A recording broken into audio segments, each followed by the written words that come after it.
We're talking Warlocks today in Tier 4. I want to talk about the gearing and stuff in Tier 4. Like, what are we looking at? What does Tier 4 gearing look like for a Warlock? And then, more importantly, like, the loot distribution of a Warlock. Like, it's week 1, week 2, the first time you're running Karazhan. Is there any specific piece of gear we're going for? I'm a loot master. I got all these Warlocks now. All these guys, rolling Warlock. They want to pump DPS. They're going to be wanting loot. What loot do I give them? What loot do I give my elemental shamans? I don't know. Maybe what do I want to give out? What is it? What are we looking at? I got Crix, I got Kargoz, I got the biggest brain Warlocks I could think of. They showed up. They're here to give us the info. Warlocks share a tier token with hunters and mages. If I'm a loot master, am I giving my tokens to my Warlocks first? Yeah. Oh yeah. Hunters and mages actually don't use T4 that often. They can use it as slight upgrades, but it's not their biz. So they don't even want it until after all the Warlocks want it. Then they actually get it. Yeah. But it goes to the Warlocks, yeah. And we have 17 slots, right? 16 or 17 slots, and 8 of them actually get replaced in T4, so it's kind of cool. If you're a PvPer, you'd be going into Tier 4 with a different perspective than if you were mainly like a PvE pumper. Yeah. Right? Also, your loot system would be a factor here as well. Like, so I can offer confidently my strategy going into it, as somebody who's more focused on the PvP side of things. You would not be going for the tier pieces. Like, if anything, you'd try to get away with not getting them. Maybe they would kind of force you to take them, but you'd be fighting for those offset pieces, like stuff like Mind Blade would be one of the top tier things you'd want out of Kara. Yeah, but that's going to be a contention one. We were talking about the shamans want it, mages want it, and it kind of gives one of those things a dagger. So as a dagger, only certain classes can't use swords. Warlocks, mages can use swords. So we were talking about the mages, and they were basically like, yeah, and originally you're going to see those daggers are probably going to go to the classes that don't have the ability to use swords. It seems like most people have said that they don't really want their tier. They kind of want 2 set, but they're like they'll take it if it's like an upgrade. My Warlocks don't use 4 set. We only use 2 set. Right. I should have said that. We don't use 4 piece. We don't even need it at all. Like, we'll have it in the beginning just because we're trying to connect 2 piece, but are your actual business into T4? Speaking of rating, because Kargoz is more PvPer and I'm more of the PvE side, you want that immediately. That's the first thing you want is the 2 piece, because you wear it in the T6. You wear it for a long time.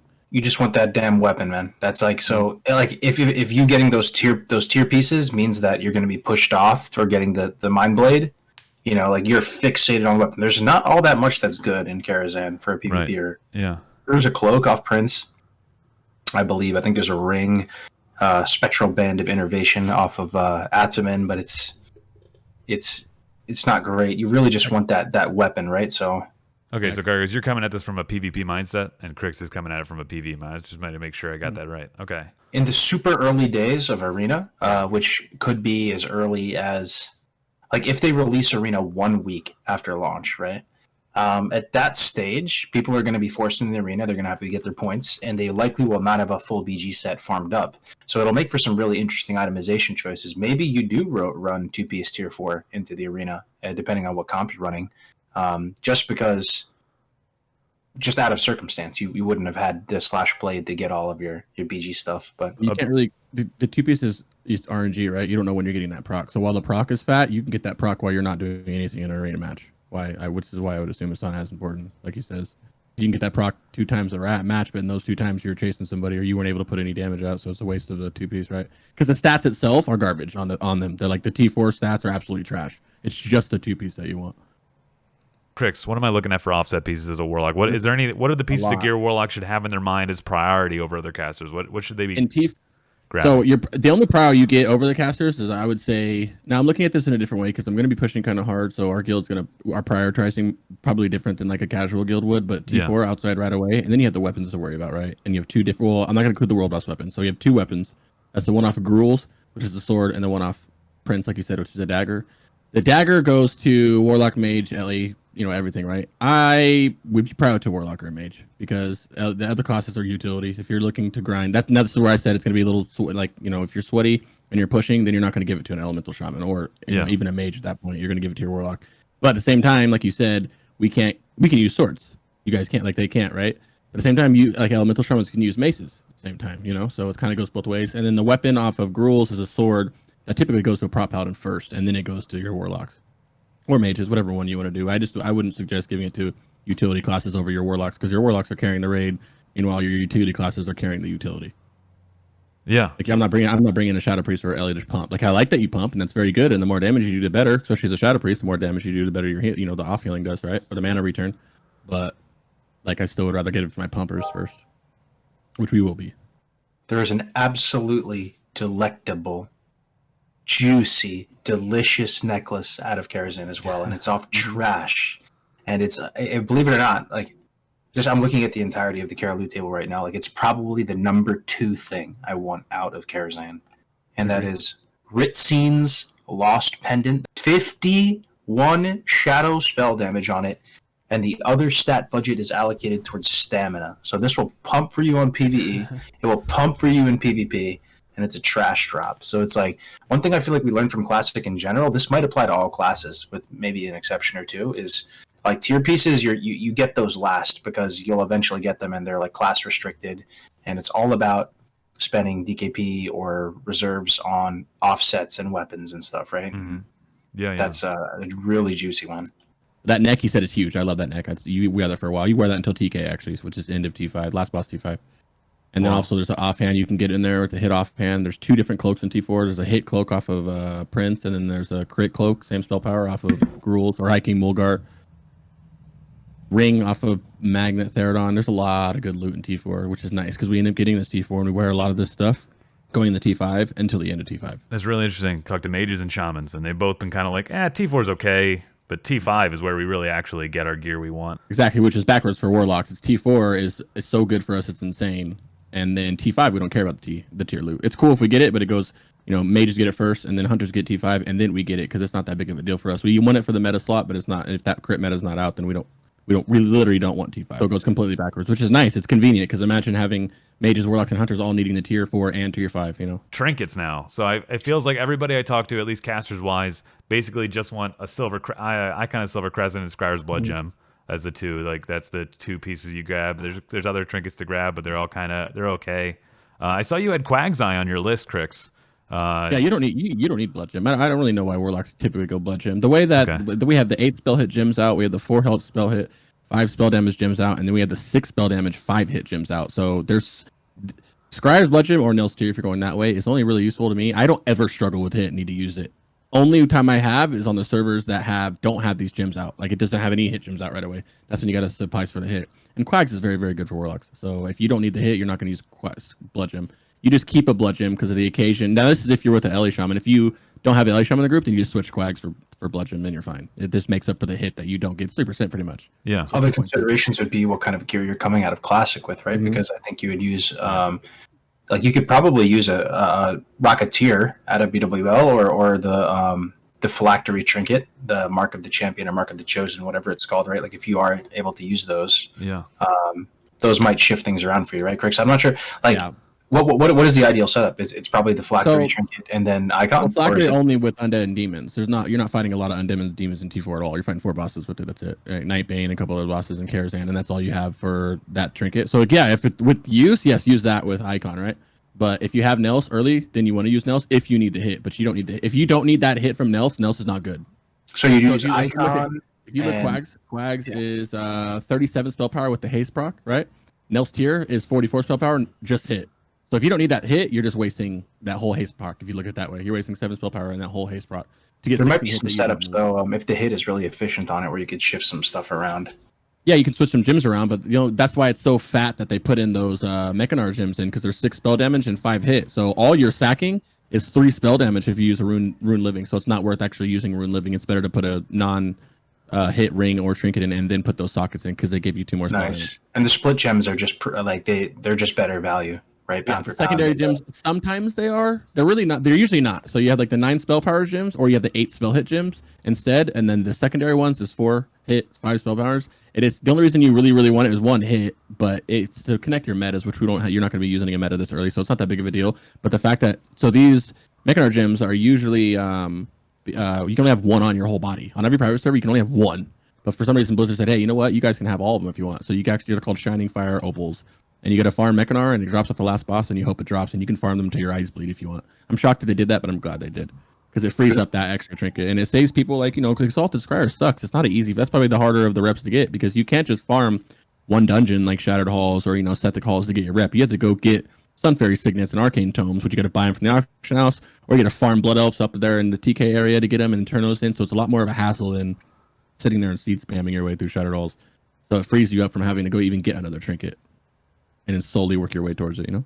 I want to ask about Quag's Eye. So I had the mages basically talking shit about Quag's Eye, and that the haste proc is wasted because by the time you cast Fireball, you still have to wait for the Fireball to land. So you cast the Fireball, it's on the air, it's going to proc Quag's Eye. You start casting your next Fireball, the Quag's procs, and then you have about a second and a half where you're still casting the slow Fireball, and I don't know how it lines up with Warlocks, and that you're wasting that first 1.5 seconds of the proc, and it's only a 6-second proc. So what do you think about Quag's Eye? And obviously you put it in your Abyss list, so you love it. Yeah, it's weird because mages, one, aren't supposed to be fire, and two, it's amazing for arcane because of the haste. So that's kind of, I don't know, I'm not sure who said that. That's kind of weird, but that makes sense in the way he's saying it. It does, but it's still that much haste. You know what I mean? Your cast is going out that much faster. You're getting ready to do another cast that much faster. If you're getting 320 haste, which is more than 5% haste, I think, like 8% haste you're getting on, or no, way more than that. It's like 22% haste.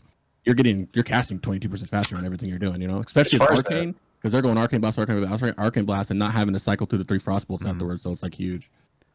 Another consideration too. There's a bit to unpack here. Your trinkets you're going to be swapping around, like Crix said. Like there's like maybe 7 fights in Kara that would be demon or undead. There's Illhoof, Shade, Nether Spite, Morose, Nightbane, Morose, Ataman. So you might, or Prince, right? You might want to run that phylactery trinket, but there's probably a range. I don't know what it is, like a sweet spot, a Goldilocks range where you would run double on use. There was a time in Classic I knew what that was. I don't know what it is in TBC, but That's good. Yeah, people do that. It would probably be the boss fight duration where you pop your first on use, 30 seconds elapses, and then you pop the second on use, and then as soon as you extract full value from that second on use, the fight ends. Yeah. Yeah, that's good. I used to run Icon and Bludgeon. That's double on use, and the best thing about Bludgeon is 1.5 minutes icons too, so it's like it works out pretty good. But so each value, each trinket, like if it says 150 spell power, that's 20 spell power over if you stretch it out over the length of the fight. Like there's numbers on it, each one of them. So you would take, okay, if Strider's Bludgeon is 22 or 26 spell power, okay, Icon is 43 or whatever else is else. But you would definitely if you have Mark, if the rare people who have it, definitely use it all the time. But a majority, 80%, 90% of the population won't have that. I don't include that in my BIS list. It's in my actual BIS list, but I didn't include that here because I'm pretty sure most people watching don't have that. Yeah. Which you would use Quags. And you would use Quags if it's a fight that's not undead or demon. You can use anything else. There's Magtheridon. It's not, at first glance, everybody thinks it's really good, but it's not that good for Warlocks. Yeah. That's actually my next question was Magtheridon, because I know, I pretty much knew the answer, I felt like, but basically you're already hit capped. If you're killing Magtheridon, you're probably hit capped. So it's got a, so anyone doesn't know, it has when your spells get resisted, you get spell power. So it's like it's nice when your gear's not good, kind of thing, and then once your gear gets good, it's like, oh well, it's a 1% chance to happen now. Like, yeah, and it's usually Shadow Priest prow and some other people prow first. But we're hit capped, and we even tried to delve in and drop a couple hit, to see if we can get it to proc more, and it's just so RNG, it's not worth it. Yeah, so you're pretty much wearing that for the innate 1% chance that you have to miss, and then the 54 spell power it brings. Which the 54 spell power is 17 more spell power than Quag's Eye, which is nice, but yeah, that's up to you if you want to run that. You will get resisted every now and then, and you get that proc. There is also a decent wand out of Kara as well. That's called Tears Fall Wand of Ascendancy. It drops off Shade. I remember using this on Windrunner, unironically, while PvPing quite a bit. I don't know if there's a blue PvP wand. I think you can buy a Gladiator wand from with arena points eventually, but you're going to have to just use some normie wand in the early stages of PvP until you get up to that point. And buying the wand is not a prio for a minute as a warlock. So it's a decent wand. It has spell hit on it. It has stam int with both valuable stats in PvP. Has a decent amount of damage and healing. And if you compare it to like the normal wand people would run for a PvE setup, which is the Black Stalk, there's crit on Black Stalk, and that's not really going to do much for you in PvP other than the occasional Nightfall proc or Searing Pain or something. So that's a solid wand you might want to consider picking up as well. Mm-hmm. For if you need hit. If you don't need hit, then you would get the Mag's wand. Eritor Wand of Obliteration. It just swaps hit for crit and adds 1 more spell power, so it's not a big deal. But in PvP, it's nice because you still need that 2 or 3% hit anyway, so that can give you the hit, and you not have to gem anything if you're using Wand of Ascendancy. Yeah. But PvE, just whatever one. If you need, a lot of this is if you need the hit, then use the hit piece. It's so linear. It's like if you have a hit, don't use it. Use the crit version of the hit one. Same with the cloaks. That's the same with the cloak. One's off hiking, one's off Prince, one's hit, one's crit. Bracers, one's hit, one's crit. Rings or one's everything's balanced like that, right? Mag ring, super good, heavy hit. Prince Ring, super good, heavy crit. So it just depends on stats for PvE at least. Gotcha. It feels like Warlocks have a lot of and like you've been saying, like you said earlier, is that Warlocks have a lot of just gear it's very easy to move between, and it's like you have a lot of control over your stats at a very early part of the expansion, and I feel like a lot of classes don't have that that ease of stat progression. I feel like the game isn't optimized for that early on, and it's not till like Sunwell when like warriors and rogues start getting like armor pen and haste and stuff, and that they actually wanted. Early on, that they're going to be able to get those things, but Warlocks seem to get what they want early and keep it. Okay. Yeah, the thing with Bislists too in setups is that oftentimes they don't factor in realistically, realistically how hard it is to get certain items, right? Like I'm just looking at the WoW TBC.gg one, right? And they have Ashian's Gift on here, which is a solid ring for sure, but getting Cenarion Exalted in tandem with also getting the Stormcaller Exalted, and I think there's another like Shitar Revered reward on here too. It's tough, right? So there's a lot of gear in TBC, and like one Bistless almost doesn't do the complete job, right? So there might be pieces that are slightly worse, but much easier to get, right? And one thing about Warlock I noticed is it's kind of you can really greatly accelerate your gear with gold and a Warlock, right? So I think, Crix, was like 7-8 pieces you can buy with gold, right? You have the 2 Spell Strike pieces. You have 3 Frozen Shadow Weave pieces, which may not be the ultimate best setup, right? Like Mana Etched set looks really powerful, but... No, that is the best. Mana Etch is not what you're supposed to use. That side is wrong. I already went over that with the okay. Too. You're right, though. It is 3. And the belt, too. Girdle. Ruination. Yeah, so you can craft all that stuff, right? So that's 3 pieces of the Frozen Shadow Weave, 2 pieces Spell Strike, that's 5. Girdle of Ruination, that's 6. Right? Then you have Bracers of Havoc, that's 7. We'll also look at it this way, too. Ashen's Gift, you can buy. You buy that. You go, or you can either... If you have money, you don't have to farm anything for this. If you have money, you just buy the Coil Fang Armaments, which are really usually pretty cheap. And if you don't have money, or if you don't have enough money, you go farm the Unidentified Plant Parts and the Armaments, so you can get your rings super easy. It's hard to get exalted.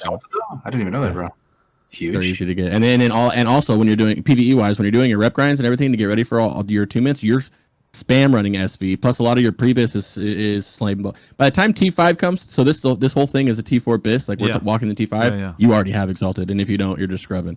Because as many Cenarion dungeons as you have had to do, or how many slay pins run to get Quag's Eye you've done, you are exalted. 100%. It's like hard not to be exalted. The issue is like week 1. Now, week 1 you're not going to be exalted unless you're just rich and can buy a bunch of Coil Fangs, right? Armaments. But if you wait, 2-3 weeks, Coil Fang Armaments are going to keep dropping down in price because less people are trying to push fast, and you can get that ring. So the main thing though, if you're going to fixate on one rep to get first as a Warlock, it's got to be Thrallmar though, right? Yeah. I would say Stormcaller. The weapon is unless you know that you are like for sure, Kargoz, no matter what happens, you're getting the first weapon that drops wherever it is. Like if I knew that, then I wouldn't farm it, right? Because I know it's gonna get it. Like no matter what, first Karazhan, first Mind Blade, first whatever, you're gonna get this, and I would just rock like the 130 spell power 1 or something. Yeah, so Stormcaller is from the Thrallmar rep for the Horde. The Alliance have the same version for Honorhold. Blade of the Archmage. 151. Yeah, those are the same thing. Same reason why the mages we're talking about, how Nathrezim Mindblade goes to someone who can't use a sword, is because you have the easy to grab Honorhold. Of course, you also have PvP weapons. Everybody has. No, I'll clarify. Every DPS has a weapon they can do their rep for, and it's equal. Okay. Yeah, it's a mace for whatever it is. It's a different thing, but every DPS class can go get a weapon. Every healer can too. I don't know enough about tanking, but all the healers and DPS can go farm something and get their weapon, right? Okay, I wasn't Cenarion rep is mace, I think, or Shatar. One of them is mace. I think it's Lower City. I'm not sure. I don't know maces that well because I don't play anything with mace. But there's a mace one, there's a dagger, there's a sword, there's a 2-hand, there's everything. That is the epic version for the exalted rep that everybody can get. Okay, looks like my mages were a little out of touch. They didn't know. Yeah. And if someone walks in and is like, you know what, I'm not going to farm this because I know that one day I'm going to get a Mind Blade, then that's kind of sus. Unless you're literally like you're the GM, bro, and you know that you're going to get it no matter what. I'm giving it to myself. That type shit. Other than that, you need to farm your rep for it like immediately. It's a pretty short discussion. Like it's like, hey, I want tier 4. What do I want? And there's only a couple things you can really say. And as I've been doing these, it's basically come down to the fact that bis lists they're imperfect. They're not reality in that. And so I like to have this discussion, to have a little moment to talk about like, okay, what gear, like what am I looking at, and like what do I need to keep in mind? Because a bis list is nice. It's nice to shoot for something and have like goals and like things I'm looking at. But like again, yeah, it's like realistically, like what am I actually going to get, and what can I expect? Where should I set my expectations for my gear? And so it's been good. Thanks you both for coming on. I don't know of course, it's so much fun, man. Warlock T4 Warlock is amazing. You guys, this is like you're pumping. It just goes up from here too. You don't ever go down. Like a lot of classes, like every class pretty much besides warrior rogues, they go down as the time goes by. You just keep going up and you keep scaling amazing. You know, T4 PvE wise is heaven. Just focus on the 2 T4 pieces right away. Do whatever you can to get that. Get a weapon whenever you can, and start collecting the pieces slowly. Hi, I'm Crix. I am a big Warlock player. I've been playing Warlock for a couple years now. It feels like. Admin of the Warlock Discord. I do the Warlock Icy Banes guides. I just fucking love Warlock, man. Everything about it. I don't PvP as much. That's Kargoz' forte, but I'm a big PvEer. Gonna be pushing some server world first shit in TBC, and I'm excited. I love it. I just love everything about Warlock. I've always liked Warlock. I don't like mage. I don't like hunters. I don't like warriors. I don't like rogues. I hate shamans. You get the picture. I play Warlock. All I care about is Zug Warlock. And yeah, we're amazing, guys. You'll love it. If you're watching listening to this, and you're wondering if you should play a Warlock, yes, you should. I don't care. I don't even know what the other class is. Just yes. My name is Kargoz, and I also create content on YouTube and Twitch. Yeah, twitch.tv/Kargoz Gaming. YouTube, type Kargoz in. But yeah, man, I'll be maining Warlock for TBC, and we'll try and 3 other Warlocks of every other race combo, right? Exactly.